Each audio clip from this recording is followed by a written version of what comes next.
11장 4절, 창세기 4장 1절부터의 말씀을 중심으로 믿음의 사람들 두 번째 시간, 믿음의 예배자가 되십시오 라는 제목으로 함께 은혜를 나누겠습니다. 예전에 진품명품, 정확하면 TV 진품명품이라는 재미있는 TV 프로그램이 있었습니다. 그 프로를 보면 그런 거예요. 컨셉이 각자 집에 갑으로 내려오는 거라든지 귀중하게 생각하는 거라든지 예전에 비싼 것을 주고 산 거라든지 뭐 이런 물건들이 예전에는 꼭 한두 개씩 있더라고요.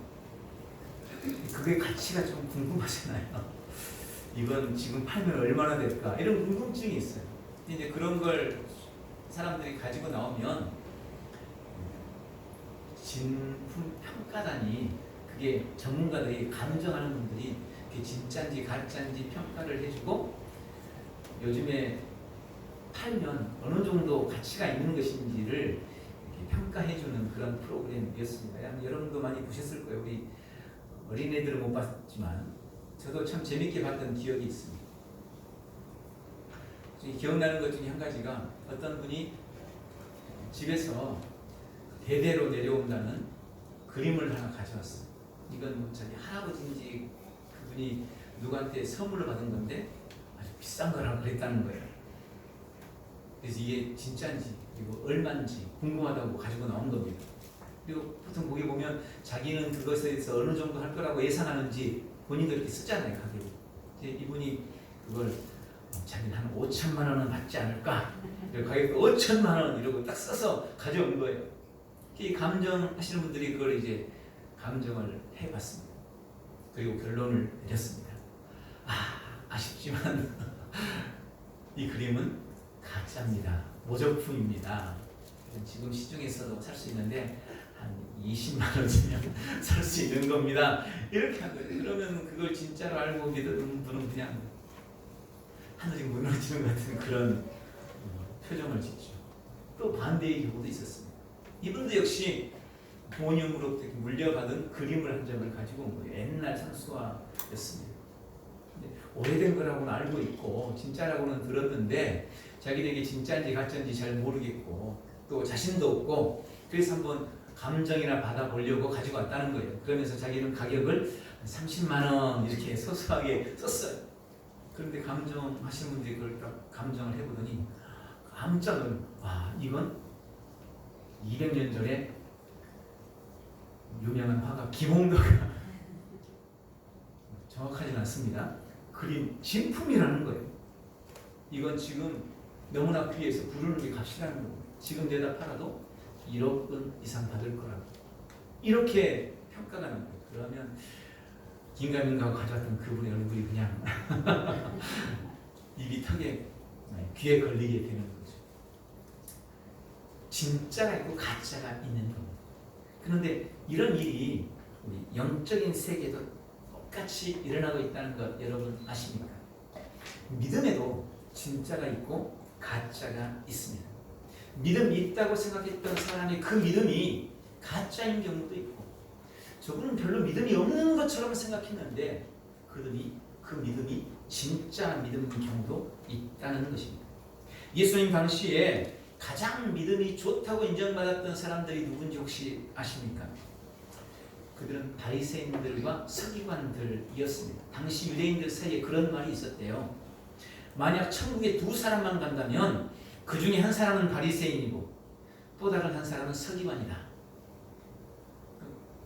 천국에 2명만 간다면 한 사람은 바리새인이고 한 사람은 서기관이다. 이럴 정도로 그들의 믿음이 높이 평가되었습니다.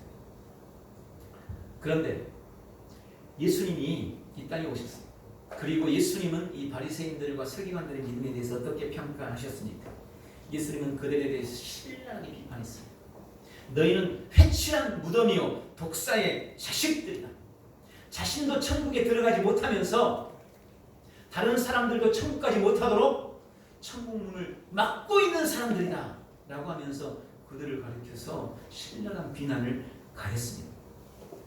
다른 사람들이 볼 때 서기관들과 바리새인들의 믿음은 정말 위대하고 대단한 믿음이라고 진짜라고 생각했는데 예수님이 보실 때 그들의 믿음이 가짜였다는 것입니다.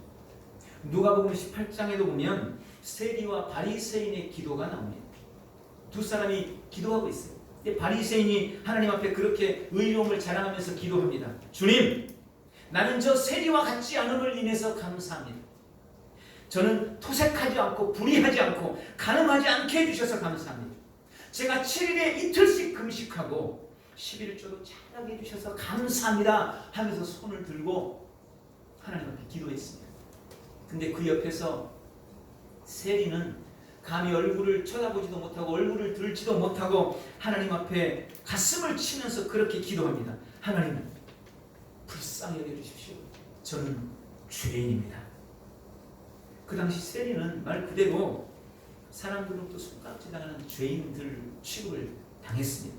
그런데 예수님은 그 모습을 보면서 제자들에게 말씀하시기를 세리가 오히려 오늘 하나님 앞에 의롭다 인정을 받고 돌아갔노라고 말씀하십니다.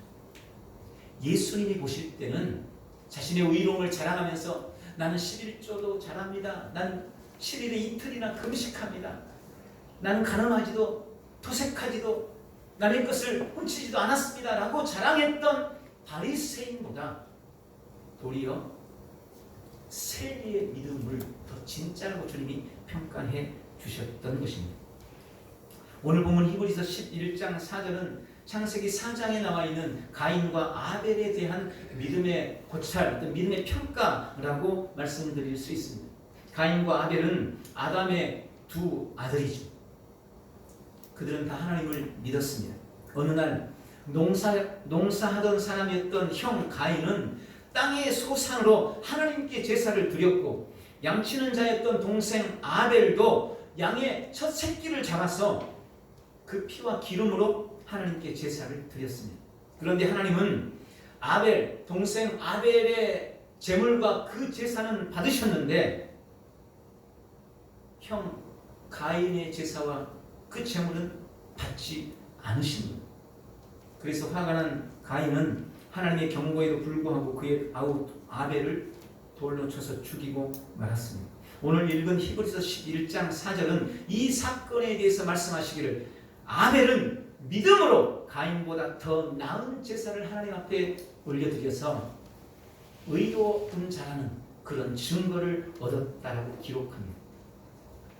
형제였고 똑같이 하나님 앞에 제사했지만 한 사람의 믿음은 진짜였고 한 사람의 믿음은 가짜였던 것입니다. 우리의 믿음은 어떨까요? 하나님은 예수님이 지금 나를 보시면 나의 믿음에 대해서 예수님은 뭐라고 평가하실까요?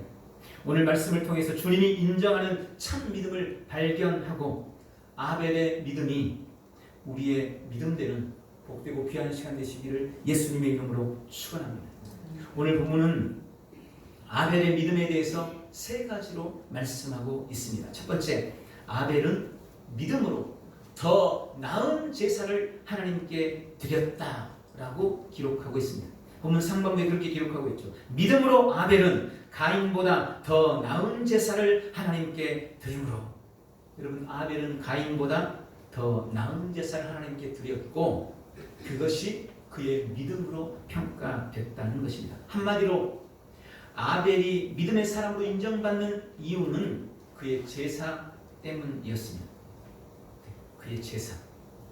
여기 그의 제사가 가인의 제사보다 더 낫다라고, 더 나은 제사였다라고 말하는 이 낫다는 의미는 양적인 의미가 아니고 양적인 의미가 아니고 질적인 의미로 기록하고 있습니다.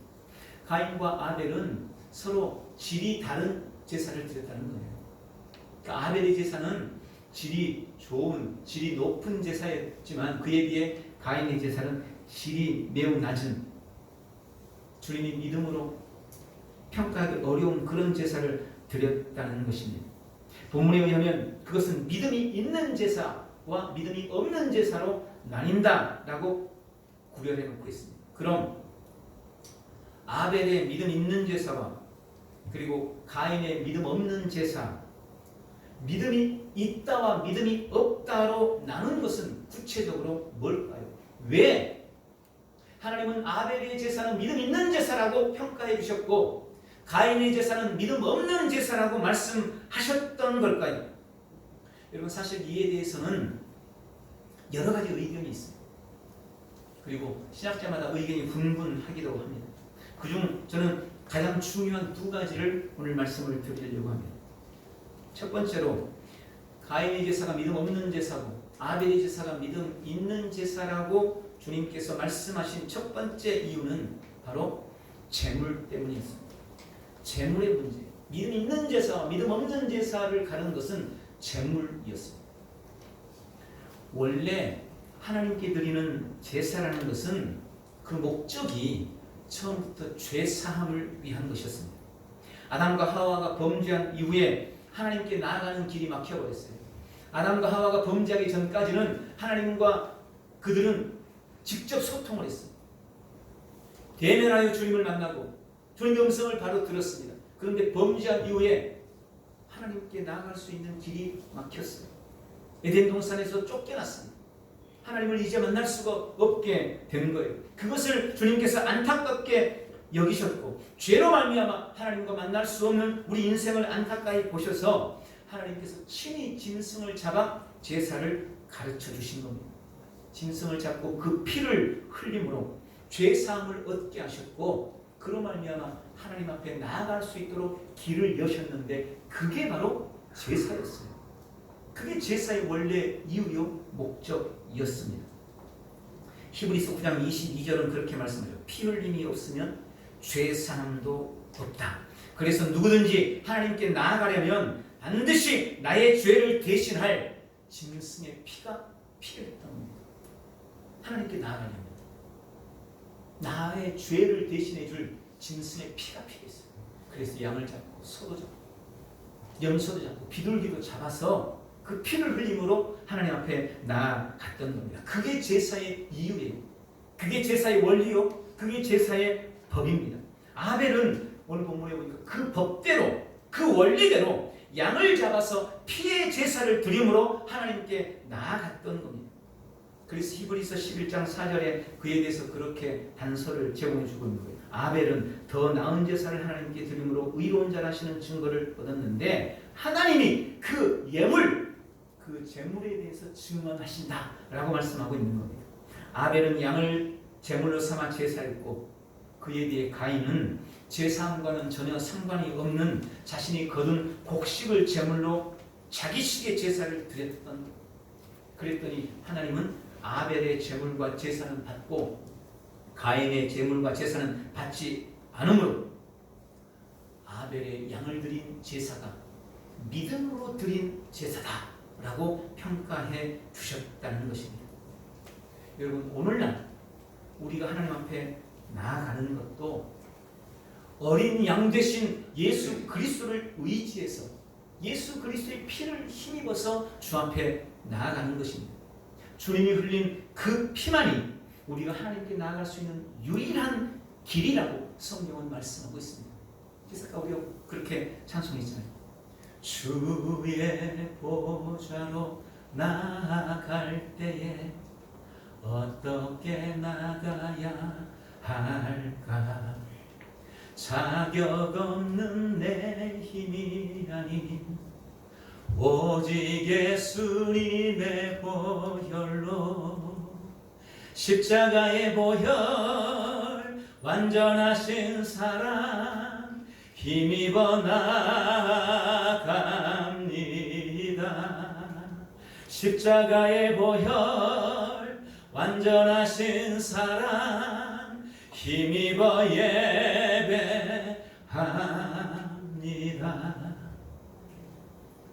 오늘 우리의 예배도 오늘 우리가 하나님 앞에 나아가는 것도 십자가에서 자신의 몸을 찢으신 그 예수님을 의지해서 그 예수님의 피를 의지해서 주님 앞에 나아가는 겁니다. 여러분 예수님 없는 예배, 보혈이 없는 예배는 가짜요 믿음이 없는 가인의 제사에 불과하다는 것을 분명히 기억하시기 바랍니다.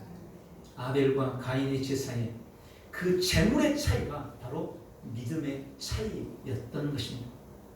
두 번째로 왜 가인의 예배는 받지 못하셨고 아벨의 제사만 받으셨는가? 왜 아벨의 제사는 믿음이 있는 제사였고 가인의 제사는 믿음이 없는 제사였는가? 두 번째 이유는 바로 태도의 문제. 창세기 4장 7절에 나와 있는 말씀에 의하면 선의 문제였습니다. 그들의 태도, 선 때문이었다라고 성경은 말씀합니다. 창세기 4장 7절에 보면 동생 아벨의 제사만 받았다는 것에 억울해하면서 아벨에게 분노하는 가인에게 하나님이 하신 말씀이 나옵니다. 아벨의 제사만 주님이 연락하셨어요. 그러니까 가인이 그것 때문에 막 화를 내고 분노하는 겁니다. 그때 하나님이 가인에게 하신 말씀이 나왔어요. 네가 선을 행하면 어찌 낯을 들지 못하겠느냐.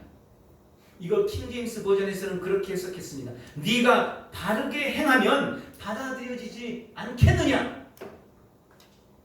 네가 선을 행하면 어찌 낯을 들지 못하겠느냐. 네가 바르게 행했더라면 어찌 받아들여지지 않았겠느냐. 이것은 예배하는 자가 가져야 할 마땅한 태도에 관한 말씀입니다. 선으로 예배하라는 것, 다르게 말하면 바르게 예배하라는 겁니다.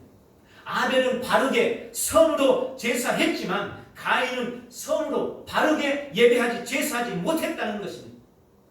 모세는 우리가 하나님께 예배하는 태도에 대해서 신명기 6장 5절에서 이렇게 가르칩니다. 너는 마음을 다하고 뜻을 다하고 힘을 다하여 네 하나님 여호와를 사랑하라.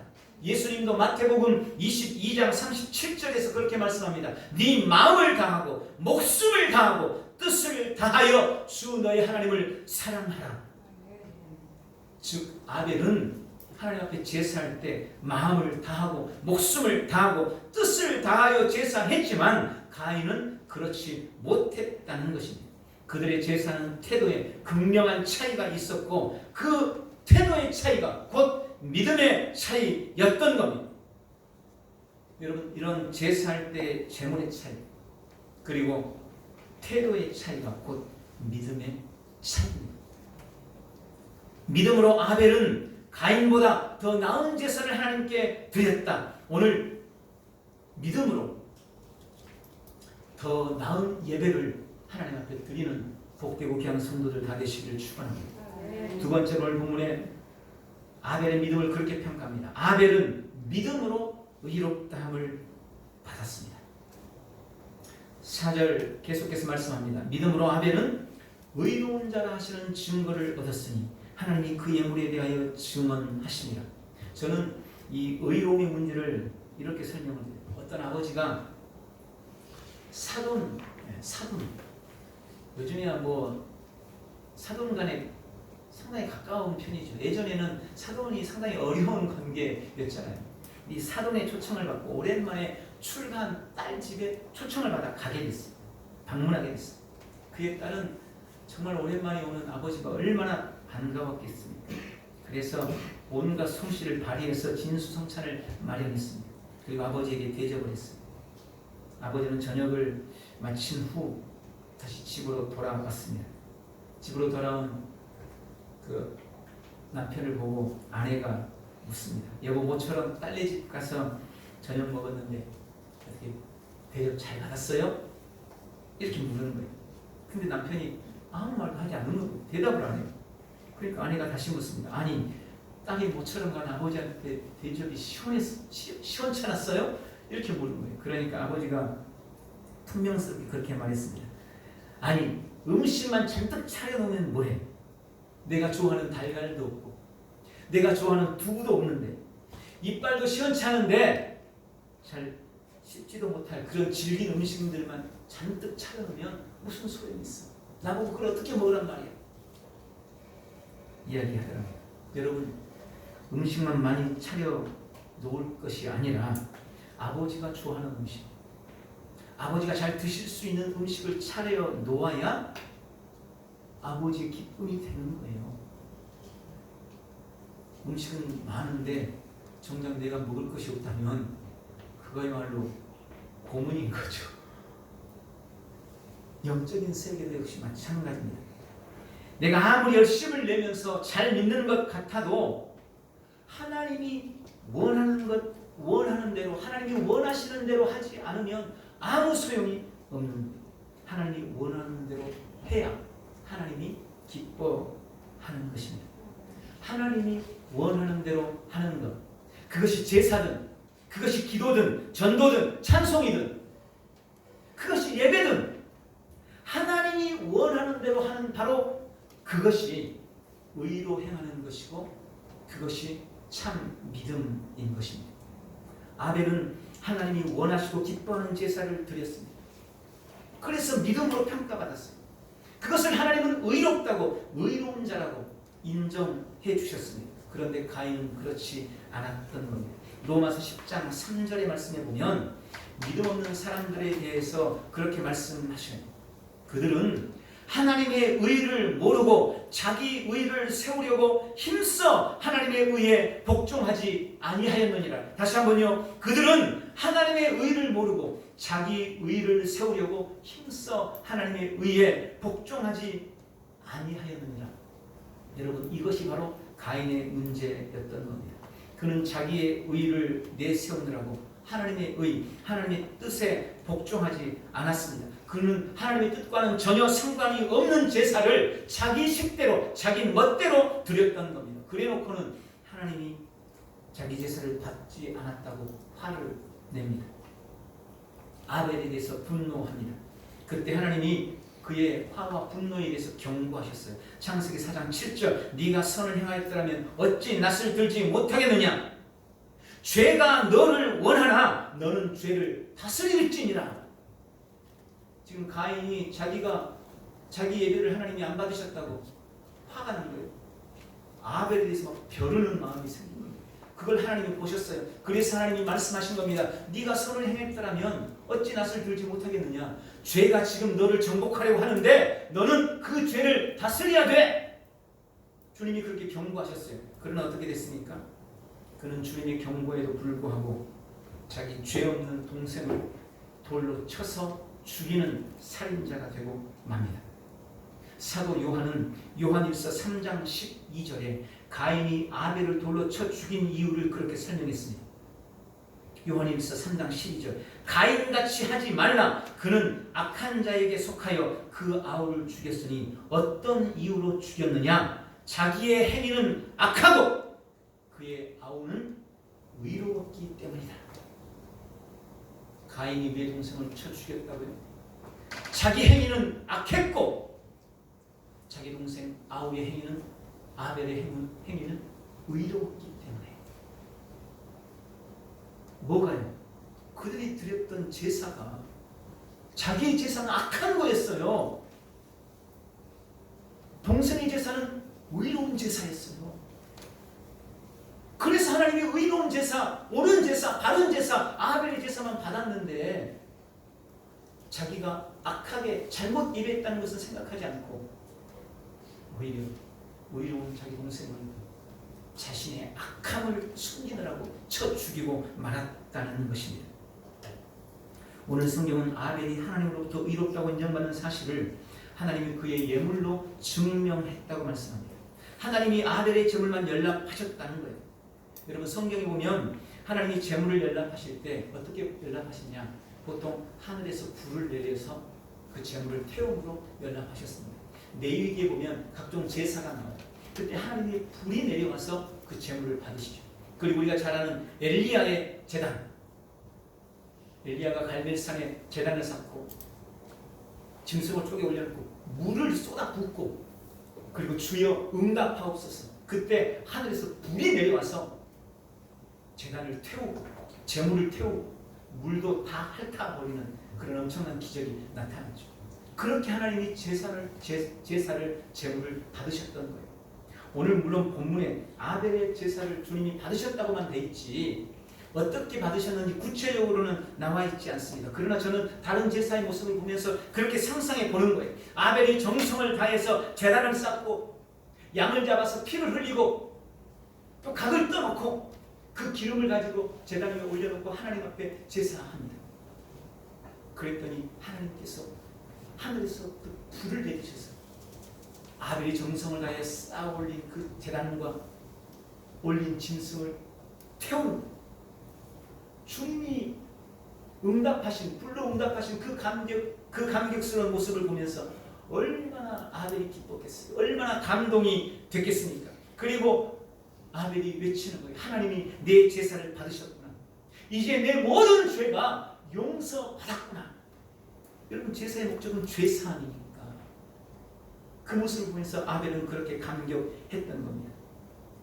아벨의 제사를 받으셨다는 것은 그의 제사에 응답했다는 이 응답은 바로 아벨의 의로움에 대한 약속이요 증거였습니다. 아벨의 죄는 사해졌고 오늘 말씀처럼 그는 하나님 앞에서 의로운 자가 된 겁니다. 오늘 우리도 이 예배를 통해, 그리고 우리 예배가 주 앞에 연락됨으로 주 앞에 의롭다 인정받는 복되고 귀한 성도들이 되시기를 축원합니다. 마지막 세 번째로 오늘 성경은 아벨의 믿음에 대해서 그렇게 말씀합니다. 아벨은 죽었지만 그 믿음으로써 말하는 자가 되었다. 4절에 그렇게 말씀합니다. 저가 죽었으나 그 믿음으로써 지금도 말하느니라. 아벨은 형에 의해 목숨을 잃었습니다. 의로운 죽임을 당한 겁니다. 순교한 겁니다. 그러나 그것으로, 그 죽음으로 끝이 나지 않았습니다. 아벨은 죽었지만 그 믿음으로써 지금도 말하고 있습니다. 창세기 4장 10절에 보니까 첫 번째 아벨은 하나님께 말하고 있습니다. 가라사대 네가 무엇을 하였느냐? 네 아우의 핏소리가 땅에서부터 내게 호소하느니라. 이 하나님이 가인에게 하신 말씀입니다. 아벨을 죽이고 가인은 아무것도 모르는 것처럼 시침이 뚝 떼고 모른 채 하고 있었어요. 그때 하나님이 가인에게 한 말이에요. 네가 도대체 아벨한테 무슨 짓을 한 거냐? 아벨의 피가 땅에서부터 나에게 호소하고 있다. 아벨은 죽었지만 아벨은 하나님께 호소하고 있습니다. 의로운 자의 피, 순교자의 피를 사람들은 몰라줄 수 있어요. 역사는 잊어버릴지 모릅니다. 그러나 하나님은 결코 잊지 않으십니다. 하나님은 반드시 기억하고 보상해 주십니다. 요한계시록 6장 10절에 보면 하나님은 순교자의 피를 신원해 주신다. 순교자의 피를 갚아 주신다라고 말씀합니다. 우리는 아벨의 후손입니다. 우리의 의로운 피, 우리의 믿음의 수고를 주님은 기억하시고 갚아 주십니다. 두 번째, 창세기 4장 11절, 아벨은 가인에게 말합니다. 땅이 그 입을 벌려 네 손에서부터 네 아우의 피를 받았은즉 네가 땅에서 저주를 받으리라. 여러분, 아벨은 자기를 죽인 형에게도 말하고 있는 겁니다. 가인은 하나님의 말씀을 거역했습니다. 자기 동생 아벨도 거부하고 쳐 죽였습니다. 그러나 그것으로 끝나지 않았습니다. 의로운 아벨의 피를 받은 땅, 하나님이 창조하신 땅이 이제 가인을 거부하는 겁니다. 가인은 저주받은 땅을 갈 때마다 죄책감에 시달리며 외칩니다. 내가 의로운 내 동생 아벨을 죽였구나. 여러분, 의인의 피는 절대로 헛되지 않습니다. 마지막 세 번째, 아벨은 지금 우리에게도 말하고 있습니다.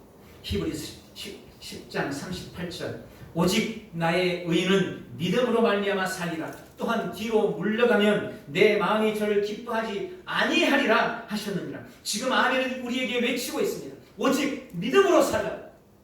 아무리 힘들고 어려워도 뒤로 물러나지 말라고. 오늘 이 아벨의 외침을 들으시는 복된 성도들 되시기를 바랍니다.